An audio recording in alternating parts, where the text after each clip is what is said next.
ফিলিস্তিনকে বাঁচাতে এবার গাজায় যাচ্ছে বাংলাদেশ সেনাবাহিনী। আতঙ্কে অত্যাচারীরা।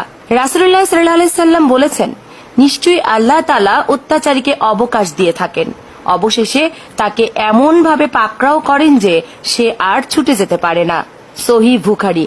গত কয়েকদিন ধরে ফিলিস্তিনি গাজায় নজিরবিহীন হামলা চালাচ্ছে ইসরায়েল। ফিলিস্তিনিদের উপর ইসরায়েলের বোমা হামলা নতুন নয়, প্রতি বছরই ভিন্ন ভিন্ন অজুহাতে হামলা চালায় ইসরায়েল। তবে রীতিমতো যুদ্ধ ঘোষণা করে বোমা হামলা গত 50 বছরে এটিই প্রথম। ইসরায়েলের এই বোমা হামলাকে বলা হচ্ছে ইসরায়েল আর ফিলিস্তিনের শেষ যুদ্ধ।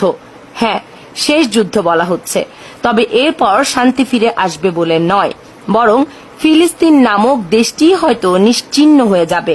ইসরায়েল এবং ফিলিস্তিনের গাজা অঞ্চলকে নিশ্চিহ্ন করতেই মাঠে নেমেছে। আর এই ফিলিস্তিন সরকার নিজেদের অস্তিত্ব বাঁচাতে বাংলাদেশের কাছে